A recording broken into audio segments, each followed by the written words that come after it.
50. Good Work and Good Works. This first appeared in the Catholic Art Quarterly, then in Good Work 23, Christmas 1959, and later in The World's Last Night and Other Essays, US 1960. It is now in Screwtape Proposes a Toast, 1998. Good works, in the plural, is an expression much more familiar to modern Christendom than good work. Good works are chiefly almsgiving or helping in the parish. They are quite separate from one's work, and good works need not be good work, as anyone can see by inspecting some of the objects made to be sold at bazaars for charitable purposes. This is not according to our example. When our Lord provided a poor wedding party with an extra glass of wine all round, he was doing good works. But also good work. It was a wine really worth drinking. Nor is the neglect of goodness in our work, our job, according to precept. The Apostle says everyone must not only work, but work to produce what is good. The idea of good work is not quite extinct among us, though it is not, I fear, especially characteristic of religious people. I have found it among cabinet-makers, cobblers, and sailors. It is no use at all trying to impress sailors with a new liner because she is the biggest or costliest ship afloat. They look for what they call her lines. They predict how she will behave in a heavy sea. Artists also talk of good work, but decreasingly. They begin to prefer words like significant, important, contemporary, or daring. These are not, to my mind, good symptoms. But the great mass of men in all fully industrialized societies are the victims of a situation which almost excludes the idea of good work from the outset. Built-in obsolescence becomes an economic necessity. Unless an article is so made that it will go to pieces in a year or two and thus have to be replaced, you will not get a sufficient turnover. 100 years ago, when a man got married, he had built for him, if he were rich enough, a carriage in which he expected to drive for the rest of his life. He now buys a car which he expects to sell again in 2 years. Work nowadays must not be good.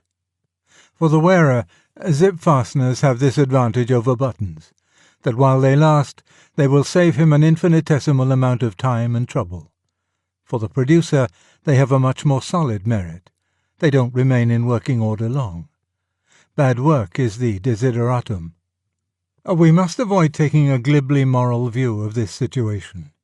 It is not solely the result of original or actual sin. It has stolen upon us, unforeseen and unintended. The degraded commercialism of our minds is quite as much its result as its cause. Nor can it, in my opinion, be cured by purely moral efforts. Originally, things are made for use, or delight, or, more often, for both. The savage hunter makes himself a weapon of flint or bone, makes it as well as he can, for if it is blunt or brittle he will kill no meat. His woman makes a clay pot to fetch water in, again as well as she can, for she will have to use it. But they do not for long, if at all, abstain from decorating these things. They want to have, like Dogberry, everything handsome about them. And while they work, we may be sure they sing or whistle or at least hum. They may tell stories, too. Into this situation, unobtrusive as Eden's snake, and at first as innocent as that snake once was, there must sooner or later come a change. Each family no longer makes all it needs. There is a specialist, a potter making pots for the whole village, a smith making weapons for all, a bard, poet and musician in one, singing and storytelling for all. It is significant that in Homer the smith of the gods is lame, and the poet among men is blind. That may be how the thing began. The defectives, who are no use as hunters or warriors, may be set aside to provide both necessaries and recreation for those who are. The importance of this change is that we now have people making things, pots, swords, lays, not for their own use and delight, but for the use and delight of others. And of course they must, in some way or other, be rewarded for doing it. The change is necessary unless society and arts are to remain in a state, not of paradisal, but of feeble, blundering and impoverishing simplicity. It is kept healthy by two facts. First, these specialists will do their work as well as they can. They are right up against the people who are going to use it. You'll have all the women in the village after you if you make bad pots. You'll be shouted down if you sing a dull lay. If you make bad swords, then at best the warriors will come back and thrash you. At worst, they won't come back at all, for the enemy will have killed them, and your village will be burned, and you yourself enslaved or knocked on the head. And secondly, because the specialists are doing as well as they can something that is indisputably worth doing. They will delight in their work. We must not idealize. It will not all be delight. The smith may be overworked. The bard may be frustrated when the village insists on hearing his last lay over again, or a new one exactly like it, while he is longing to get a hearing for some wonderful innovation. But by and large, the specialists have a life fit for a man, usefulness, a reasonable amount of honour, and the joy of exercising skill. I lack space, and, of course, knowledge, to trace the whole process from this state of affairs to that in which we are living today. But I think we can now disengage the essence of the change. Granted the departure from the primitive condition in which everyone makes things for himself, and granted, therefore, a condition in which many work for others, who will pay them, there are still two sorts of jobs. Of one sort, a man can truly say, "I am doing work which is worth doing. It would still be worth doing if nobody paid for it. But as I have no private means, and need to be fed and housed and clothed, I must be paid while I do it." The other kind of job is that in which people do work whose sole purpose is the earning of money, work which need not be, ought not to be, or would not be done by anyone in the whole world unless it were paid. We may thank God there are still plenty of jobs in the first category.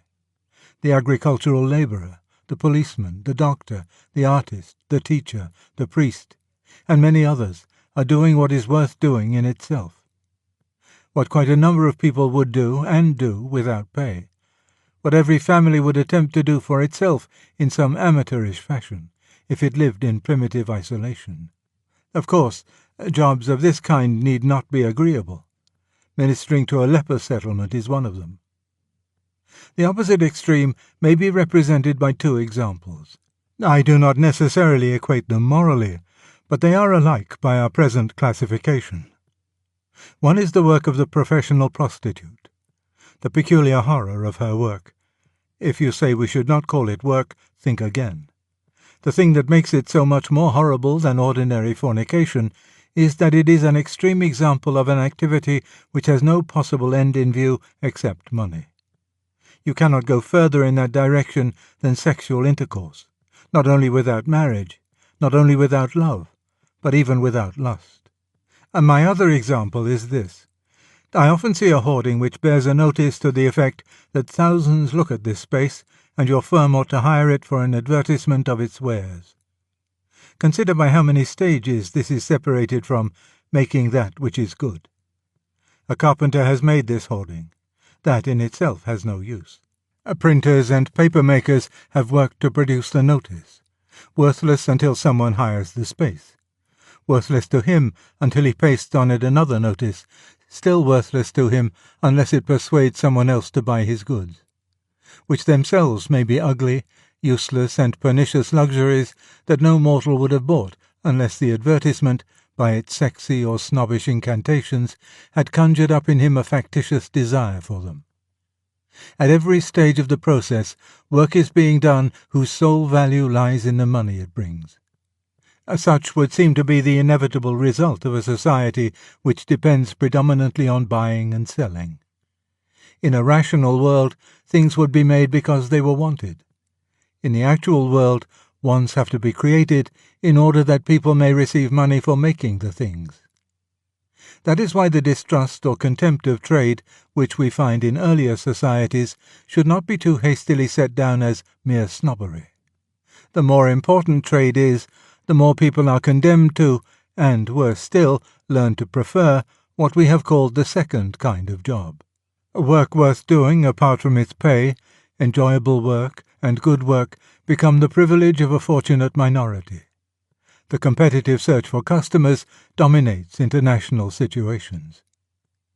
Within my lifetime in England, money was, very properly, collected to buy shirts for some men who were out of work. The work they were out of was the manufacture of shirts. That such a state of affairs cannot be permanent is easily foreseen.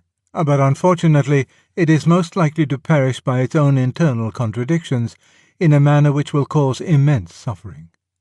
It can be ended painlessly only if we find some way of ending it voluntarily. And, needless to say, I have no plan for doing that. And none of our masters, the big men behind government and industry, would take any notice if I had. The only hopeful sign at the moment is the space race between America and Russia. Since we have got ourselves into a state where the main problem is not to provide people with what they need or like, but to keep people making things, it hardly matters what, great powers could not easily be better employed than in fabricating costly objects which they then fling overboard. It keeps money circulating and factories working, and it won't do space much harm, or not for a long time. But the relief is partial and temporary. The main practical task for most of us is not to give the big men advice about how to end our fatal economy. We have none to give, and they wouldn't listen, but to consider how we can live within it as little hurt and degraded as possible. It is something even to recognize that it is fatal and insane. Just as the Christian has a great advantage over other men, not by being less fallen than they, nor less doomed to live in a fallen world, but by knowing that he is a fallen man in a fallen world. So we shall do better if we remember at every moment what good work was, and how impossible it has now become for the majority. We may have to earn our living by taking part in the production of objects which are rotten in quality, and which, even if they were good in quality, would not be worth producing, the demand or market for them having been simply engineered by advertisement. Beside the waters of Babylon or the assembly belt, we shall still say inwardly, "If I forget thee, O Jerusalem, may my right hand forget its cunning." It will. And of course, we shall keep our eyes skinned for any chance of escape. If we have any choice of a career, but has one man in 1,000 any such things, we shall be after the sane jobs like greyhounds, and stick there like limpets. We shall try, if we get the chance, to earn our living by doing well what would be worth doing even if we had not our living to earn. A considerable mortification of our avarice may be necessary. It is usually the insane jobs that lead to big money. They are often also the least laborious. But beyond all this there is something subtler. We must take great care to preserve our habits of mind from infection by those which the situation has bred. Such an infection has, in my opinion, deeply corrupted our artists. Until quite recently, until the latter part of the last century, it was taken for granted that the business of the artist was to delight and instruct his public. There were, of course, different publics. The street songs and the oratorios were not addressed to the same audience, though I think a good many people liked both. And an artist might lead his public on to appreciate finer things than they had wanted at first. But he could do this only by being, from the first, if not merely entertaining, yet entertaining, and if not completely intelligible, yet very largely intelligible. All this has changed. In the highest aesthetic circles, one now hears nothing about the artist's duty to us. It is all about our duty to him. He owes us nothing. We owe him recognition, even though he has never paid the slightest attention to our tastes, interests, or habits. If we don't give it to him, our name is mud. In this shop, the customer is always wrong. But this change is surely part of our changed attitude to all work. As giving employment becomes more important than making things men need or like, there is a tendency to regard every trade as something that exists chiefly for the sake of those who practice it. The smith does not work in order that the warriors may fight. The warriors exist and fight in order that the smith may be kept busy. The bard does not exist in order to delight the tribe. The tribe exists in order to appreciate the bard. In industry, highly creditable motives, as well as insanity, lie behind this change of attitude. A real advance in charity stopped us talking about surplus population and started us talking instead about unemployment. The danger is that this should lead us to forget that employment is not an end in itself. We want people to be employed only as a means to their being fed, believing, whether rightly who knows, that it is better to feed them for making things badly than for doing nothing. But though we have a duty to feed the hungry, I doubt whether we have a duty to appreciate the ambitious. This attitude to art is fatal to good work. Many modern novels, poems, and pictures which we are browbeaten into appreciating are not good work because they are not work at all. They are mere puddles of spilled sensibility or reflection. When an artist is in the strict sense working, he of course takes into account the existing taste, interests, and capacity of his audience. These, no less than the language, the marble, or the paint, are part of his raw material, to be used, tamed, sublimated, not ignored or defied. Haughty indifference to them is not genius nor integrity. It is laziness and incompetence. You have not learned your job. Hence, real honest-to-God work, so far as the arts are concerned, now appears chiefly in lowbrow art, in the film, the detective story, the children's story. These are often sound structures, seasoned wood, accurately dovetailed, the stresses all calculated, skill and labour successfully used to do what is intended. I do not misunderstand.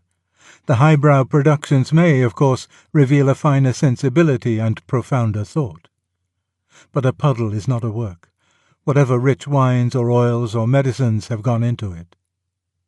Great works of art and good works of charity had better also be good work. Let choirs sing well or not at all. Otherwise, we merely confirm the majority in their conviction that the world of business, which does with such efficiency so much that never really needed doing, is the real, the adult, and the practical world. And that all this culture and all this religion, horrid words both, are essentially marginal, amateurish, and rather effeminate activities.